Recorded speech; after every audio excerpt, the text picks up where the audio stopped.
Welcome to many of you who are starting to join us. We're going to make formal introductions in a minute. If you would like to put in your name into the chat and where you're from, we would love to greet you personally. So we'll know who's here. Yes, we'd like to know who's here. So feel free just to enter it into the chat at any point, and welcome. That's right, or not. Maybe they don't want us to know who's here, David. Oh. Here's something delightful from Minnesota. One of my colleagues has tomatoes. This is an heirloom tomato. Pretty homely. Yes, it is. You know it's going to taste really good. So this is the time of year when the state fair happens, isn't it, in Minnesota? Normally. It's completely closed, correct? Right. Yeah. Good. Well, they're doing food trucks or something, and people have bought tickets to drive through and stop at the food trucks. So you can get a pickle on a stick, deep fried or something, whatever odd thing they can put on a stick. And that's great. Great. Drive up to get it. It's good to see a couple of friends joining. I see Tim Gunther is there from Ohio, and Renee from St. Louis, and Ann Krentz, Oregon. So great to see friends joining along as we go here.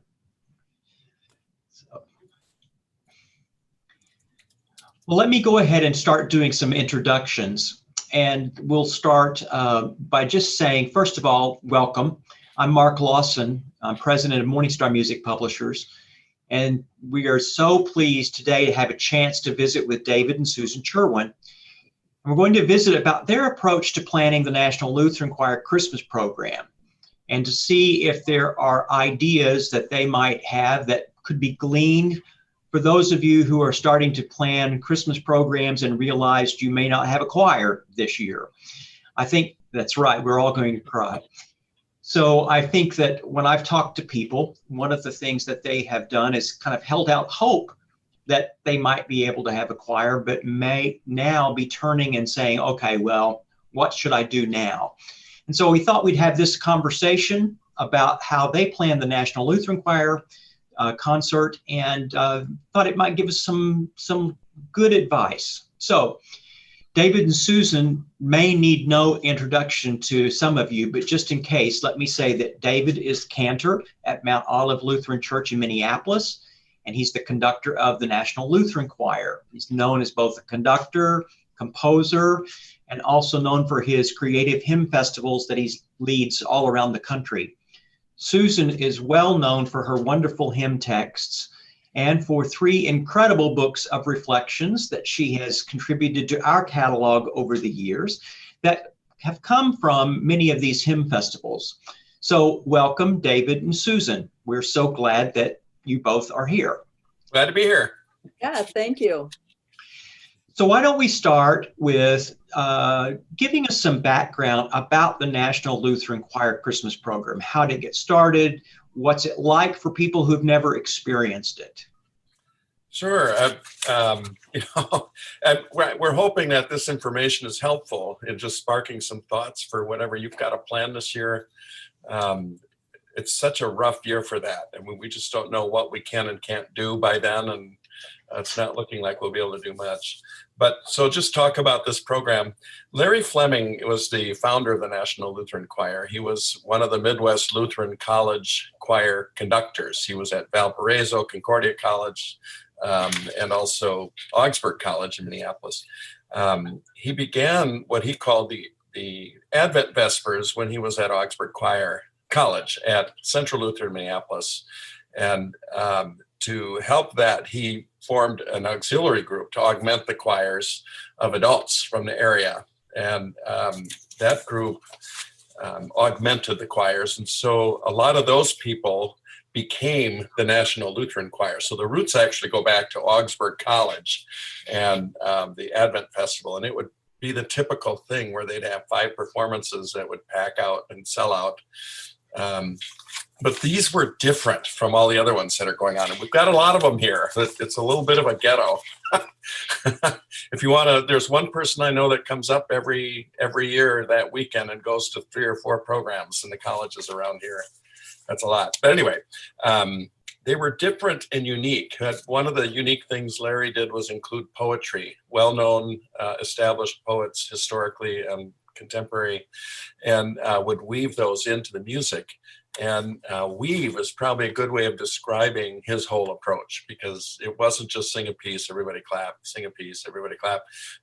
It had a flow that began and gripped you on the edge of the chair until it was done. And it would be full of surprises that had to do with where the choir was in the room, how he would mix one piece together with another one. He would take one little tiny piece of a piece of literature and make it like an antiphon, like Chris Johnson's Lost in the Night. Will not day come soon? You'd hear a voice do that behind you and you'd look around. But his programs were also like 60 to 70 minutes. Max. 70 minutes, people started complaining. And I think there was something about that, without the stopping to applaud and all, that made it a whole different thing. Now, since I've been doing it, it's more like 70 to 90 minutes, but nobody minds. It goes really fast. But Larry described to me how he does this. He always started his planning and thinking about a program with the question, why do we need Jesus today? So it wasn't just some historical nostalgic remembrance that Jesus was born 2,000 years ago. It's the so what part of that. What does that have to do with us today? And that question tends to inform an entire theme that binds that whole flow together. What he did is really connects the current context of the world, the state of the world, with our need for Christ, and however we understand Christ and Jesus in terms of living or in terms of bringing peace. And there have been some years where it's been real clear what to do, like after 9/11. That whole experience for all of us gave several options for a theme for that year. I think the one that we went with was "Do Not Be Afraid," because that was a whole thing about terrorists. And so that connects the message of the angels, and the whole program just kind of built itself. Mm-hmm. And after mass shootings in schools, that focused us on children and how we need to care for children, and that Christ himself came to the earth in their incarnation as a baby. And, so that brings out all kinds of images that we see in pieces like, "And a little child shall lead them." Mm-hmm. And certainly lots of darkness to light themes that are possible, that our dark times lead to better times. And this is what Christ can help us do. And but he always set up this. Go ahead, David. I was just going to say, and let me say that one thing that we've done, and I'll show in just a moment, is that you've been able to put together all the themes, or a large number of themes over the years. And we have a document that'll help show those themes. And I'll show you how to access that in just a moment. So excellent. But there was always a flow that, as I mentioned, that used the full space of the room. There's really no part of the room we don't use in a Christmas program. So it's more of a challenge. How am I going to use that part of the room, and what piece works for that? But we sort of developed into a pattern that Larry did too. It's just kind of a hard one to avoid because it's so natural. We begin in the back balcony behind the people, and in the basilica, it's up quite a ways. And then we move from there to the side aisles and surround the assembly, and with some pieces work in that formation, others don't so well, so you have to find pieces that work. Then we always process to a majestic hymn of some kind, and then we do a good portion of the program on the steps in front of the altar, and that tends to be the Christmas portion. And then we move from there to the apse, which is where the choir normally sits in the basilica, which is behind the altar with a tiered set of seats, of pews that the choir sits in. And I actually thought of something on that too, David. Let me just say that in watching, I have been able to attend a few of these, but most of the time I've been watching them. And I thought of how the different spaces that you've used lend themselves to good viewing. If people are doing something online, I would encourage them to use different spaces because it gives interest as well. If you can use different parts of the sanctuary or the space that you're in, because you do that very well. Well, and I'm just looking at a couple of the questions or comments made too. This is something that we can keep in mind with distancing we need to do now, is have small groups or even individuals in different parts of the room that maybe we wouldn't have thought of until we have to do something like this, so that it really can be informative too, and not just thinking back. But this 3-part back balcony, front steps, apse also kind of provided the thematic flow, where we have kind of a Christmas sandwich where the opening section sets up the need. Why do we have this need? And that's where we had poetry as well. And then the steps portion is all about the nativity itself. And then the apse is what's good about that for us today. And we reinstate poetry. So there's a flow of thought in how that's put together. And even that portion on the steps, the birth portion, has a sense of flow to it that, I don't know, it might be kind of tacky. I don't know if it is or not, but I think of starting out in the fields with the shepherds, where the angels make the announcements, and we sort of gradually work our way to Bethlehem, where we see the scene in the stable and the animals are there and whatever else, which almost always leads to a lullaby. And it'd be so easy to have a program of 12 lullabies. And it's like, poor Jesus needs to be awake once in a while. He's always sleeping, and we put the audiences to sleep with over lullabying them too. But those are almost always the favorite piece too. So it's just something I have to watch. Not too many lullabies. Then we almost always lead directly into what we call the proclamation, but it's really from the Roman martyrology. Is that right, Susan? From the 16th century. Which goes many ages after the world was created, when God in the beginning formed the heavens and the earth, and it leads to the word God made flesh, announces the birth of Christ. And then we almost always sing some setting of Manual Mysterium. It just helps set up the flow. A couple of other factors that were unique about these programs that Larry began was that the assembly always sang. There were 2 full hymns, always the procession hymn and then the hymn that was sung when we went from the steps to the apse. And then during the Christmas portion, the audience or the assembly almost always sings 3 or 4 carols, 1 or 2 stanzas. And that's something I think we can keep in mind in this era. You can have 1 or 2 voices do that, and people at home are connecting with that, because that body of songs, and I'm talking about the really well-known, like Joy to the World, Away in a Manger, Silent Night, Hark the Herald Angels Sings, that most people can do 1 stanza from memory, and really find that they connect with that. The other thing that Larry did so well was contrast. And this is really important to think about. Contrast of soft and loud, fast and slow. There have been times where I come home from our rehearsal and go, there are way too many slow pieces in a row. And we change the program, move it around, of course, which frustrates the people working on the program, printed program. But also contrasts of keys and contrast of where the pieces come from, where the literature comes from, so that we have as diverse a program as possible. And that sense of diversity is expanding more and more as we now are able to do that. We also think very carefully about key relationships so that we go from one piece to the next. Ideally, we try not to have to get a pitch. But if we have everything in the same key, there's a monotony to that. But moving from one piece to the next, if it goes up, there's always a little sense of lift with that. If it goes down, it works the other way. And definitely avoid having anything that's a half step away, because then the leading tones are different. And if you don't know what leading tone is, don't worry, just trust me. Don't do a piece that's a half a step different. You'll suddenly have trouble with tuning. But those key relations are very important. The most effective one is to go up a third. If something's an F, the next section could be an A. It just makes you sit up straighter in the pew. Mm-hmm. Other factors where we always just have two obligato instruments, so it's already fairly small. A lot can be done with just two instruments. One obligato instrument can do a lot to weave, instead of having always a lot of instrumentalists involved with that. Mm-hmm.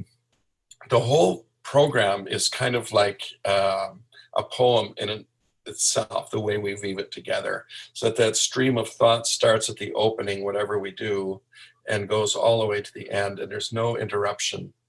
And we always kind of look for how long the silence is before people start to applaud at the end, and the longer it is, the more effective we felt it's been. Mm-hmm. Mm-hmm. But it's like an assembled puzzle, the whole thing. And Larry used to lay it all on his living room floor and take bits and pieces and move it all around. And that's kind of what I have to do too. I put it all across so I can see how one thing leads to the next, leads to the next, leads to the next. So it conveys a flow of thought. And that's why we also just print text only of everything in the program. And we don't draw a distinction necessarily between what's spoken poetry and what's the poetry of the literature. Right, which I've always thought is an interesting concept when I've been to the performances, to be able to read it almost like a narrative. Almost you could go home and still read the program. Right. I always like that. So. Yeah, and then we are charge to the visual or the graphic artists that put that together is make this a piece of art as well, so that visually there's artwork at work as well, and that the words, even the font used, contribute to that flow and how it's laid out in the page, so nothing is really static. Mm-hmm. And we think of that as a Christmas card. But there's been a battle because graphic artists want to put words everywhere, titles and attributions and list the date. And I said, but if they know the date because they've arrived, and we hand them the program, they know where it is being held because they've arrived. They already, we don't need to load all those words on the front. But we do put attributions in and copyright permissions later in the program. At the end. Mm-hmm. Anyway, that's probably longer than. Well, I think it's really good to get that background. So I want to bring Susan in on this and say, I know that you then take the literature, and I want to know if it starts with the literature and then your readings get inserted, or if you actually have some ideas on the literature that you want to use or the readings that you want to write prior to, because of the theme. How do you approach this? Usually once David tells me what the theme is going to be, I start squirreling away in a file. Poems, almost always it's poetry, and I'll explain why in a moment, and scripture passages that might relate to that. Often David is still shuffling things around quite a bit, so I wait to think of a specific order, and I'm looking for poetry because poetry does not bash us over the head with meaning. It kind of leads us into silence, and it leads us into the shadows where we begin to imagine ourselves. And so we begin to fill in the gaps between the poetry and the texts of the choral pieces that have been chosen for the choir to sing. So that's a part of the weaving that goes on. I don't want the spoken texts to tell people what they should be thinking. I want to evoke something. I want to gesture, come here, see if you see the same thing. And so that's how I choose the poetry to go between the pieces. Occasionally we've started with a poem or a short scripture passage because it really evoked what was going to happen during the trajectory of the concert. But most often we've started with a choral piece. I try, just out of practicality, to choose mostly public domain poetry. We ran into some real snafus trying to use Mary Oliver's poetry a number of times because her estate does not permit any partial poems. It also always has to be the entire poem, even if it's like a 3-part poem. Mm-hmm. Mm-hmm. And also T.S. Eliot's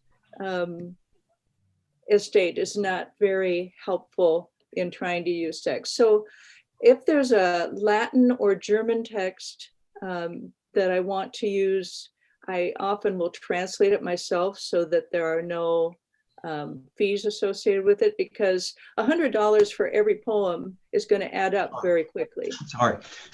Yeah. So and let me just say, as if people are wanting to use your texts, by the way, let me just say that we've registered those with one license. And if they use the one license streaming and podcasting license, they can report those texts that they've used and it will come through like a piece of music. So we've taken that step, and I'll show people where your books are a little bit later, but it is a consideration now about how you use copyrighted texts, and you need to be careful about that. So go ahead, Susan. Sorry to. And I have occasionally used reflections that I have written that are in the 3 books in the National Lutheran Choir Christmas concerts in the Basilica as well. And I did make a list just going through the 3 books very quickly. I made a list of reflections that are appropriate for Advent and Christmas out of the various programs that are in there. So I won't stop looking for the poetry until it's absolutely right. And it makes the people in the office of the NLC quite crazy because they want to get the program printed. And I'm still saying, no, I don't have this one quite yet. And that's often when I will just do something on my own when I can't find the right poem. But I also try to look for diversity of poets, men and women, ancient and modern. Some companies are more gracious than others about granting permission to use copyrighted material. Yeah. Talk with the two of you, talk just a little bit about the flow, because I know you don't insert a reading between every piece. There's some times that there's a reading and then it goes for 2 or 3 pieces and then you insert another. Are you thinking about the mood at that point, or are you thinking about, oh, this reading fits this particular piece better, so we're going to wait and put it in there? How do you determine that flow? Go ahead. David has a really good instinct for the flow of the musical pieces that he's programming, but occasionally, and it is rarely, I will say, I think that this text really fits better at the end of the program rather than in the first third. And we talk it over, and sometimes we will move a piece because there's a sort of a setup of longing and fulfillment that happens through the program. And that at the end of the program, there's always that question that David mentioned, and I'll paraphrase Meister Eckhart, of what good is it if Christ was born 2,000 years ago and I do not also give birth to Christ in this time, in this place? So that's where the poetry generally moves. And so certain pieces fit in better at the end, certain pieces fit in better at the beginning. And we just end up talking that out if we see things differently. But the flow of the thought is really important, because the word flow really is important, because it takes us somewhere that we are not usually in our everyday lives. And so if we've done our jobs well, people will go to a different place in their spirit than they were when they started. I remember being in our recording engineer, we both used David Tremblay for different things. I remember being in the studio one time when someone from Minnesota Public Radio, the classical station, who did a lot of the coordination of live broadcasts, was in there. And they were trying to set a track marker. And David said, well, how long until you put the next track marker? And he said, when I want to move. He said, so if it's a piece that I want to reflect on, the track marker may be longer before I start the next piece. Or if it's big, and I may want to start it right away. And I think that I get that sense in your programs that it's like there's space between certain things and other things follow quickly, or even just flow one right to the other. That's been one thing I've always appreciated about it, is the flow of what you do. You give that a lot of consideration, I think, don't you? Always. I mean, one thing leads to the next in different ways, and it depends on what has just been sung and what kind of space that puts people in. An example would be the year we did a setting of Matt Culleton's setting of Away in a Manger was the year of the shootings in the school. And we got to that line, let all the dear children, and we just stopped. Children.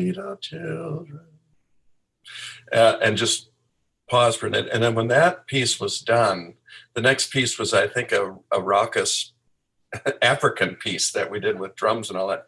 We had to let space happen for that, for the dust to settle is the word we use. But other times we end something, boom, and we want to go gently into the next thing right away. So it just always, I'm imagining I'm sitting in the pews listening and watching, and what sort of space is my heart going to need after a particular piece before going on to the next.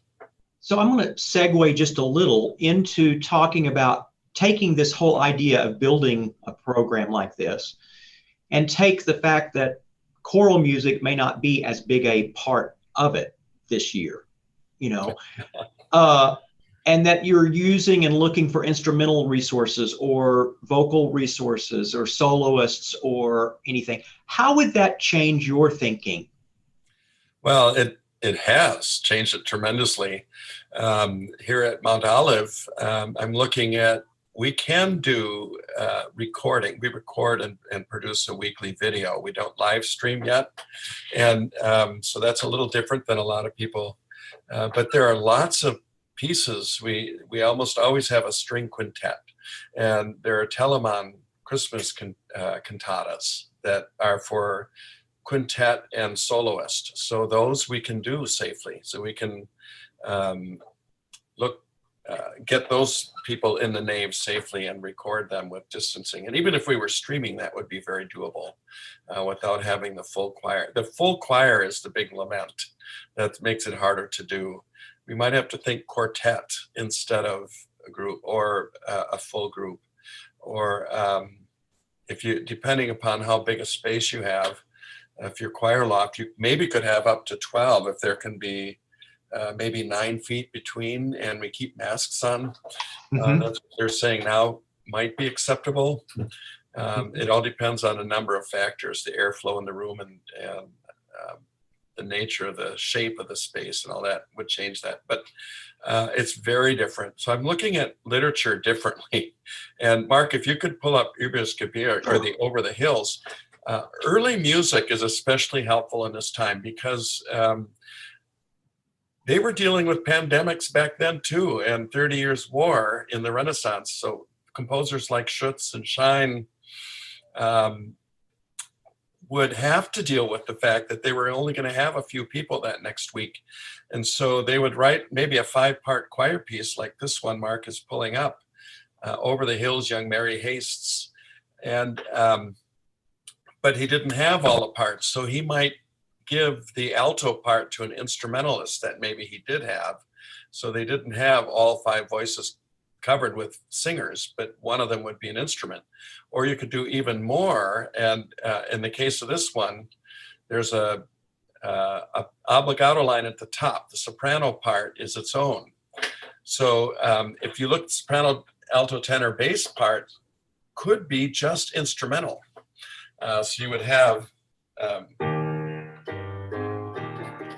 a soloist comes in the second measure. So one person could do that. Or you could even just have two of those voices and do it. You could have soprano 1 and 2. We've done it with that piece, even though we could do it with the whole choir. You want to hear just a little of it? Yeah, just a little bit. It'd be great.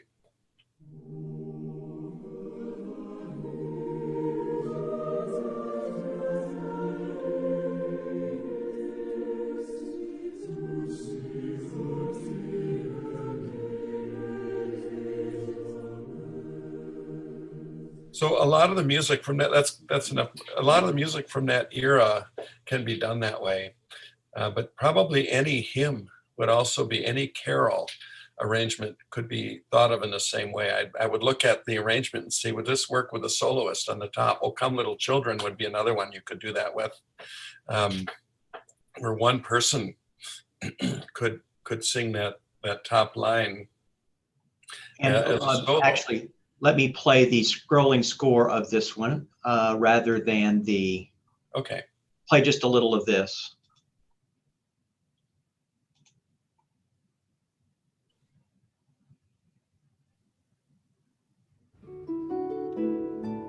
This could be piano.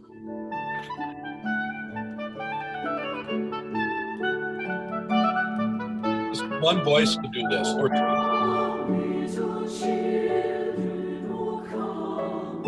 If you had two women, they could sing the bass and tenor part here.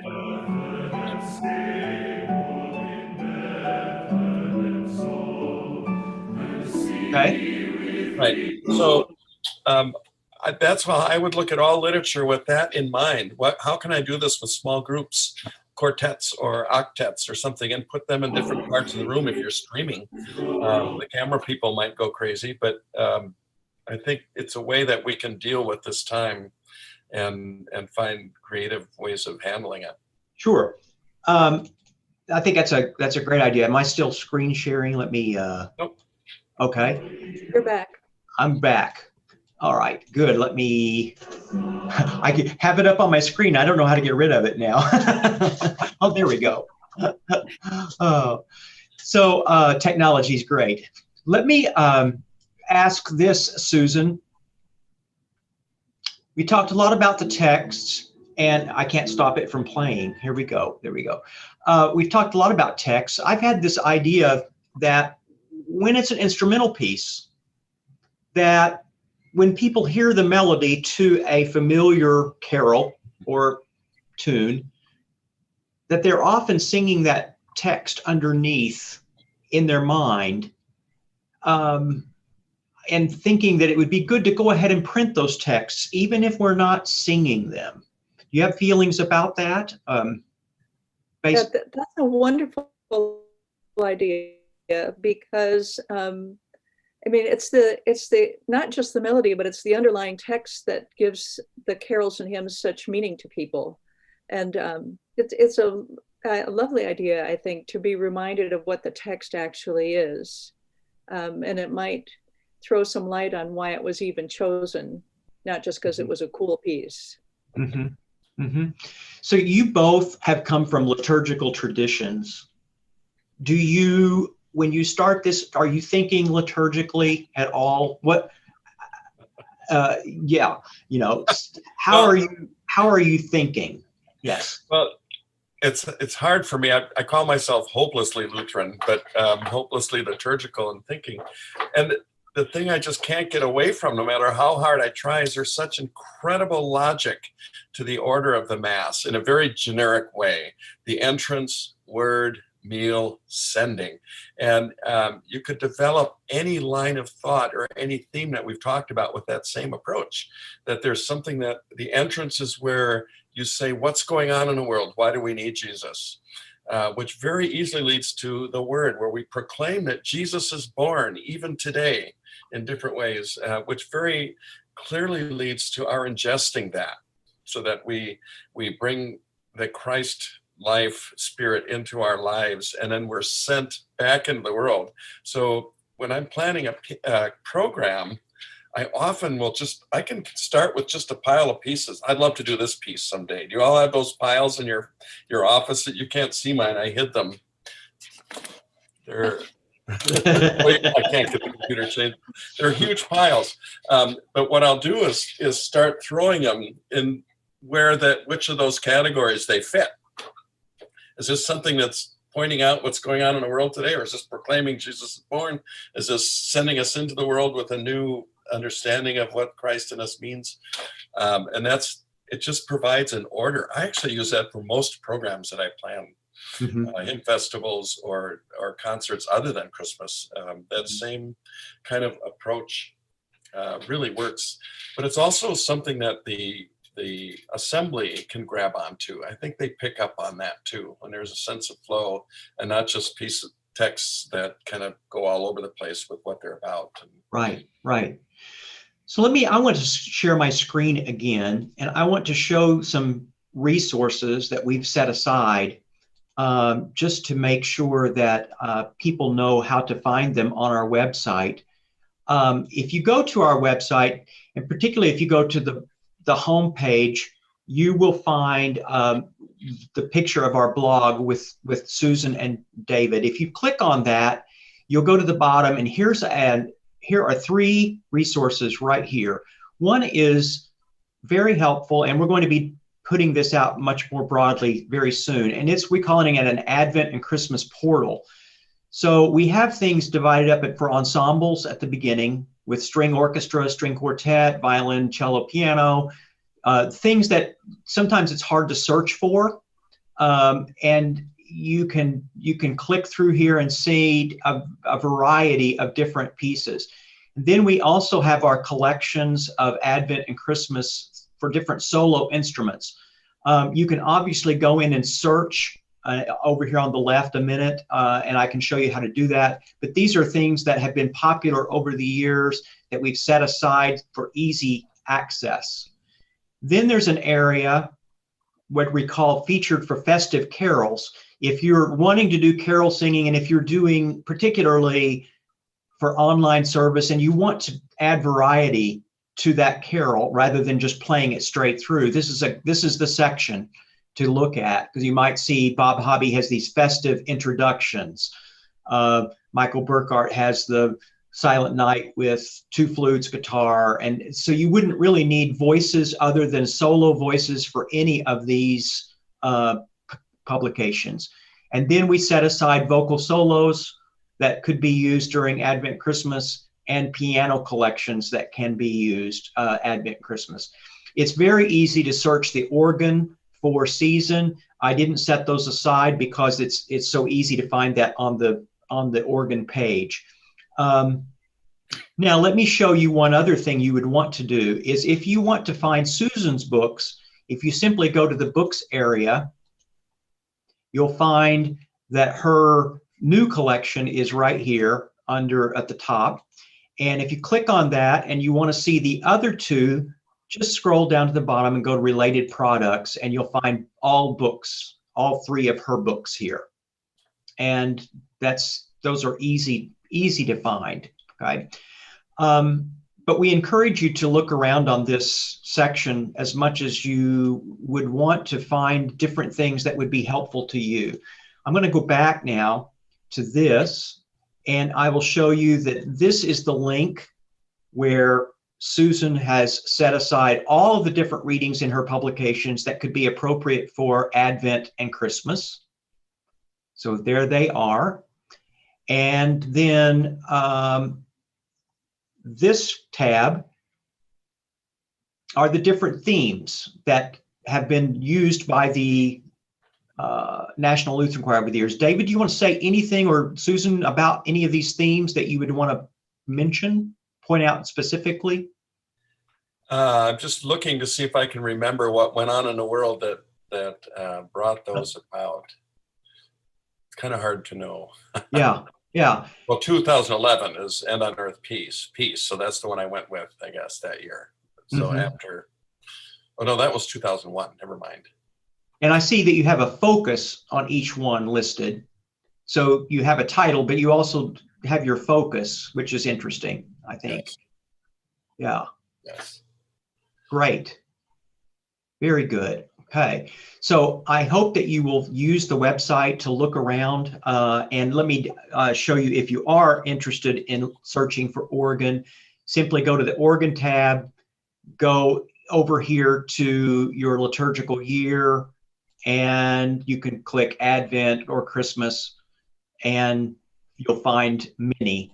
If you are just wanting printable collections, I would suggest you do that, and then go down and you can see downloadable. You can see yes or no. And if you click the no, it will give you all the just printed editions and doesn't give you the downloadable single title. So that reduces your search quite a bit. So I wanted to give you that real quick. Let me stop sharing now and come back to this. So any other final thoughts that you are words of encouragement that you all would give? And then I'll look at questions while you are doing that. Susan, you want to say? David, I was wondering if maybe it would be helpful to people if you just briefly said what the process was for doing the virtual O Day Full of Grace for Association of Lutheran Church Musicians, because that was a pretty solid process that other people can duplicate. Yeah, and I see there was one question about that too. Mm-hmm. Virtual choir is another way of saying that, where people record videos at home of their part only, and then an editor takes all of those individual videos and puts them together, the soundtrack and the video together. There were parts about that kind of needed to make that work, because we knew it was going to be a lot of people. We didn't know it was going to be as many as it was. We thought 400 or 500. It wound up being 1,300 videos that they put together. We first of all hired someone who knew how to do that, but a lot of parishes tend to have somebody who, you know, is able to sit and play around and find the right program or application to make that work. But the arrangement really needed to have such a steady pulse that it was real easy to stay with it for something like that. And a very consistent, reliable introduction and interlude that people knew by the end. They knew exactly when to breathe and sing. And so that, and then we had somebody, we recorded a conducting track they asked me to do, and then an organ track where I did that as well. So I was really two personalities on that thing. But people were listening more than watching anything. You know, I don't know that they were watching the conducting.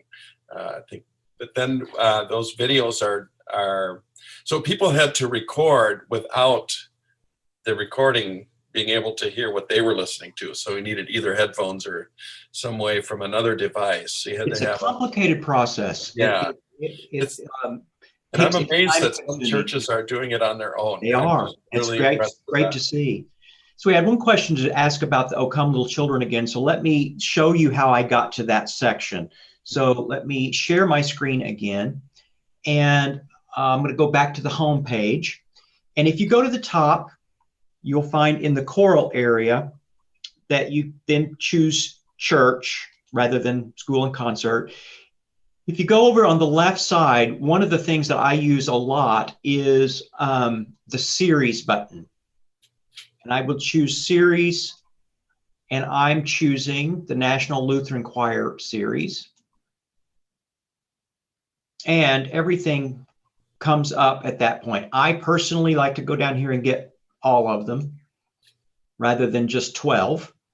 That's the default setting. And then here are all the pieces in the National Lutheran Choir series.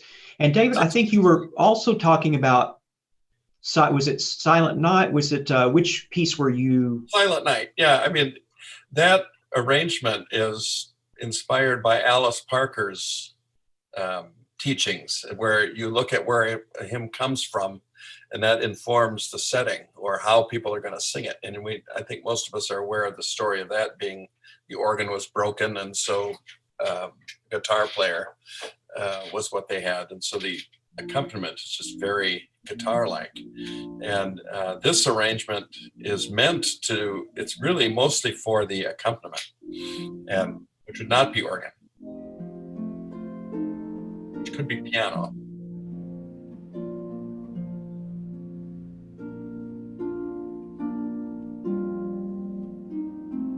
So this, the verses could be sung either by the choir, a soloist, two singers, soprano and alto, or a tenor bass singing the top two lines,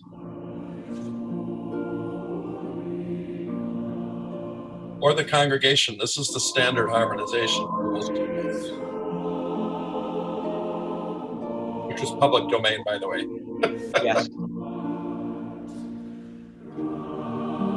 Yeah, beautiful setting.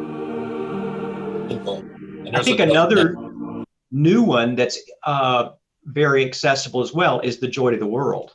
Yes.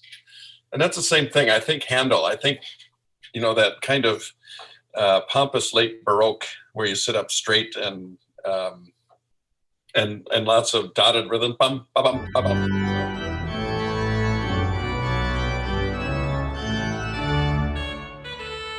Short intro.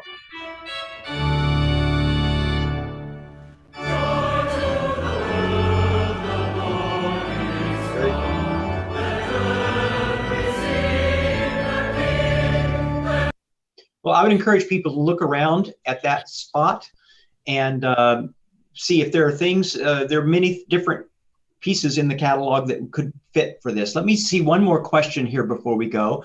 It says, will there be a virtual National Lutheran Choir Advent program this year? Absolutely. And I can share my screen with something fascinating about that if I can do the right button here. What's going on in the world right now is not that complicated to figure out. And so the theme this year is the incarnation healer for the world, because the pandemic knows no partiality. It's everywhere in the world. And so Susan has found all these depictions. I don't know why that, if you're seeing all that's what I'm sharing, depictions of Christ coming from different cultures. So how different parts of the world understand Jesus as being them and who they are. And so healing comes to us, to the entire world. And so we'll be celebrating different cultures. But absolutely, there's definitely a program this year, and it's about healing of the world, and it'll be all virtual. Unfortunately, we can't. Okay. So one other question here is about MP3s and whether we looking for MP3s that the choir could rehearse with. So many of our MP3s, we allow for you to share those with your choir. We want you to be able to share those with your choir. Where it requires a license is if it's actually placed out into cyberspace in a bigger way. But if you want to send a link from our website to your choir members to rehearse with, that is perfectly fine. Also, our YouTube channel has many scrolling scores like the ones we've been seeing. You can simply send your choir the link, YouTube link, to the scrolling score, and they can follow along. We have many other people who are starting to use an app or a set of software called My Choral Coach, in which there's MP3s that can load it up on, and you can sing along with it. And we have pieces of ours that are being used on that site quite a bit. So that's called My Choral Coach. So there are several things coming along, and we are wishing you the very, very best in your planning. And we hope that this has been helpful to you. Thank you, David. Thank you, Susan. This was just wonderful to get little insights into your thinking. And we will all look forward to hearing National Lutheran Choir this year. We'll all be able to watch it anywhere we. That's right. That's right. Anywhere. So December 11th and 12th. Watch our website. That's great. Great. Well, thank you. And thank you all for joining us. Have a good day. All right. Thanks.